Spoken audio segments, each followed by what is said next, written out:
look for, they might be very preoccupied with getting money. So like on their social media, they might always be posting about catching their dough, catching their date, making their money, picking up their money, hustling. Or maybe taking pictures, fanning out a couple 20s or a couple singles.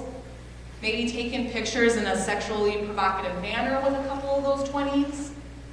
That's an indication that there's something going on there. So you talked about those photos before. How do they take those photos? Because she didn't look like she was forced to take those photos, right? Victims that are new to the game actually don't understand that they're in danger. They look at it as, I'm supporting this guy, I'm doing this for him, this is awesome. I'm making all this money, he's taking care of me. You know, I get to go hustling and driving in these fancy cars.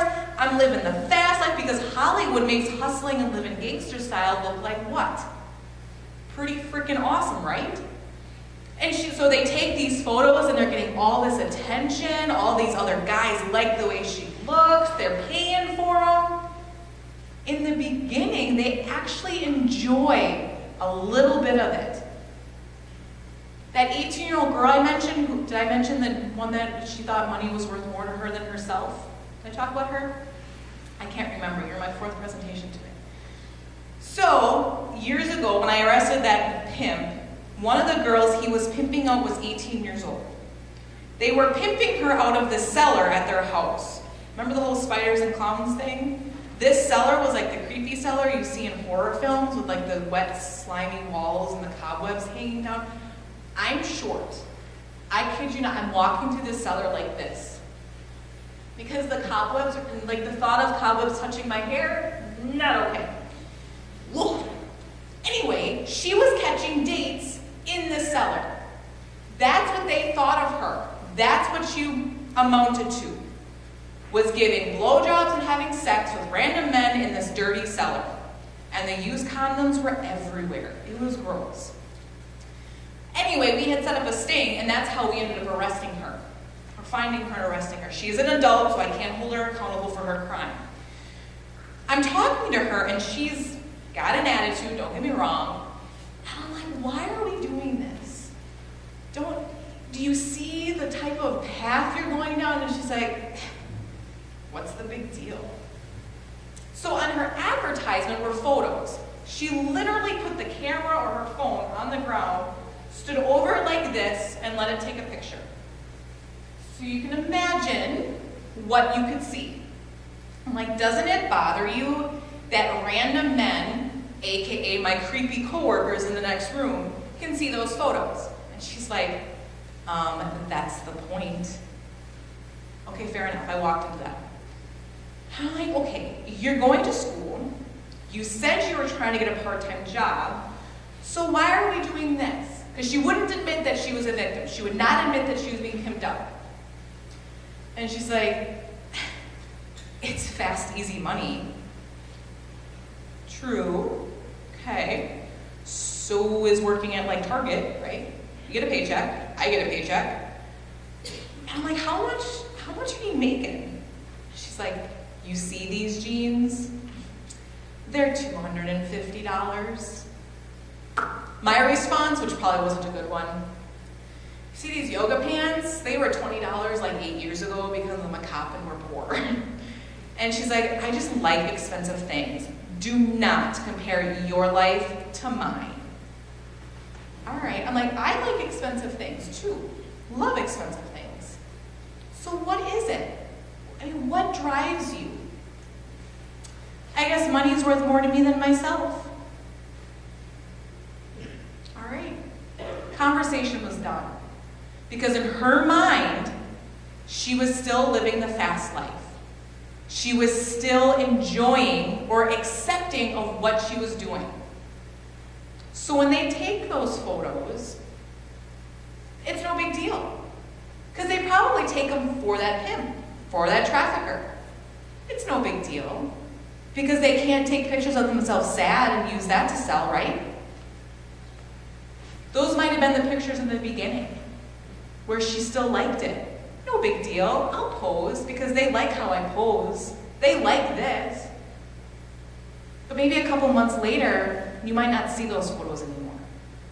That's when you're going to see the pictures of them bending over, where you know somebody's in the background taking those photos because they don't want to do it themselves anymore. Does that answer your question?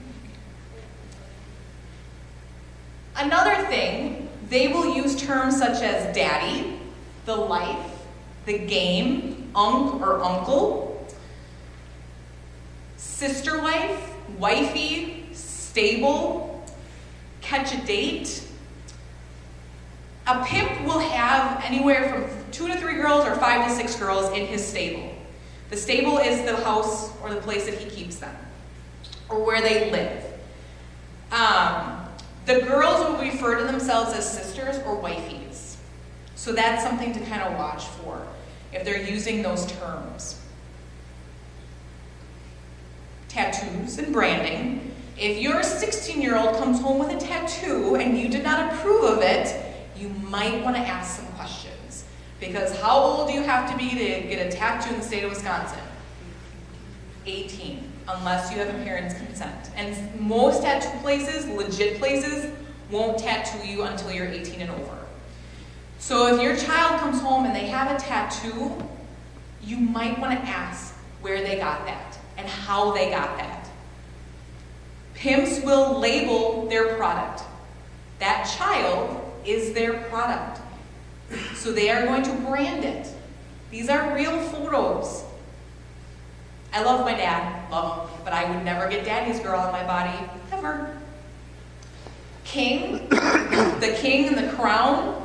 A lot of times a pimp will refer to his female or his girlfriend as his queen, and he is the king. That's a huge term used in trafficking. Loyalty. Do you think that girl wanted loyalty on her cheek? She pissed off her pimp. She didn't meet quota. That was her punishment. She's so traumatized, and there's so much trauma bond there, that she sat still for that tattoo. Because in her mind, she thinks that she screwed up enough to deserve that.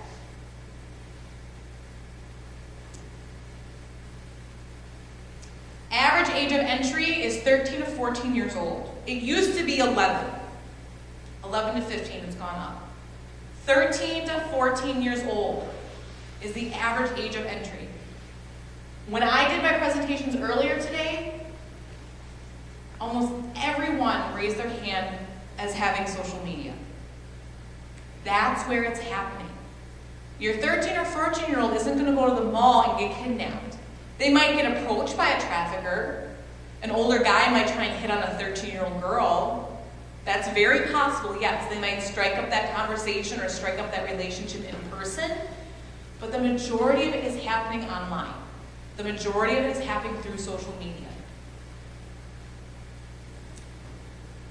Okay, so we're going to skip the trauma versus choice because that's a whole separate 5 hours of talk, and we're just not going to go there. My biggest thing right now for all of you here, be conscious in your child's life. Be nosy. Ask the hard questions. Be a parent. Be that guardian. Be there when they come to you and say, I screwed up. Because I told them all today, I'm like, if something already happened, yeah, you might get yelled at by your mom and dad. You might get yelled at by the cops and be like, why did you send that dick pic? But at the end of the day, I'd rather have them get scolded than end up here, or end up exploited, or end up having some creep child predator trying to come and get them. When I do internet crimes against children stings, so when we target pedophiles, 90 to 90% of them show up with weapons to meet that child. I told the kids that today too. If you're friends with somebody on social media and you don't know them, that doesn't make them your friend. There are bad people out there trying to hurt kids and trying to exploit them to make money. They're a product. Sex trafficking is the second largest leading money-making business in the country. It's second to drugs. And they kind of go hand in hand. Talk to your kids. Come at it from a different approach, because I know if my parents came at me in any type of accusatory tone, I would basically tell them to F off when I was little. But then again, I was a brat. I was a total brat. But just tell them, be like, if something's happened or if something is happening, we need to talk about it. Encourage that. Be the parent. And when your kids screw up, don't be afraid to yell at them. That's okay too. Don't beat them to a pulp, because then we really gotta talk. Any questions? Now that I've made you probably all very uncomfortable. So, okay, one thing to leave home. Your child is not gonna get kidnapped from their bed at night. Your child's not gonna get kidnapped off the sidewalk. I mean, yes, there's a chance of getting kidnapped, but it's not for sex trafficking. So don't dismiss other things that look weird.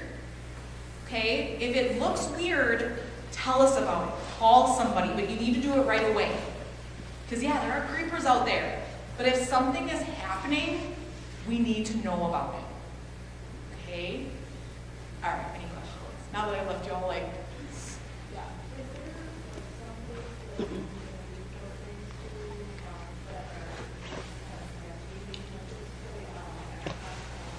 Yep.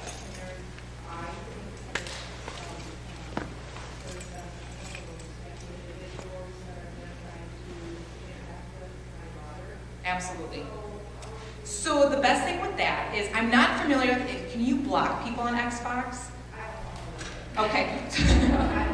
I have no idea how Xbox works. But what I would do is, yes, you can absolutely report it to the police department. It'd be really hard to investigate it because those things are so fluid. And a lot of those users could be in Nigeria for all we know. But it's worth reporting it, especially if that person is local. Because if there's multiple cases, it might be a way for, like, maybe not one of our agencies, but like DCI or the FBI to look into it, especially if the conversation gets very inappropriate, or especially if the person's like, hey, we should meet offline, or hey, let's move this to Snapchat. So yeah, absolutely. But I would dig into Xbox and see if there's a way you can block people. Yes, yep. And if something happens, especially on social media, we need to know about it. Absolutely. In fact, we're working, the county has a case right now with a guy who's been sending inappropriate photos to minors, and he's an adult. And they were able to get a screenshot of his face. So that's awesome. So Sarah, yes? can you just add to that? Officer Krause, who's our resource officer from the district, he is amazing at social media, and he is a gamer himself. So if you have questions about Xbox or security features and things like that, or something sketchy on Xbox, talk to Eric Krause, our resource officer, because he can definitely help you. Yeah, sure. Absolutely. And just tell your kids, be like, if something, just either tell those people that it's wrong. Your spidey senses, yeah. And that's perfect, and that's fine. That's good, that's okay for, that is, maybe that's as far as you can take it, but as long as they know that that's inappropriate, that's a good start. You had a question? Yeah, so about your location services, Yep. make your profile private, but does that make it private? Not necessarily. So a lot of times, like for example, I only have Facebook. Yeah, because same here. Like I said, I can really work my iPhone right now. So my Facebook is very private. You might be able to find me, but you can't see like my profile. But if you're friends with a friend of a friend, that's kind of sometimes your window in. Google. Most of you probably have a Gmail account, correct? Like your phone is probably backed up to Gmail. Google actually tracks the location of your phone at all times. It's just how their GPS works. Not everybody can, so like law enforcement, I can go in there and like if I need to find you, that's a good way for me to use that. But your phone always has that. So there's always that GPS aspect to it. So that's why it's very important to make sure that your settings are turned off. But your media accounts, just make sure that all of your privacy settings are set. And sometimes I know a lot of people don't want to turn off the friends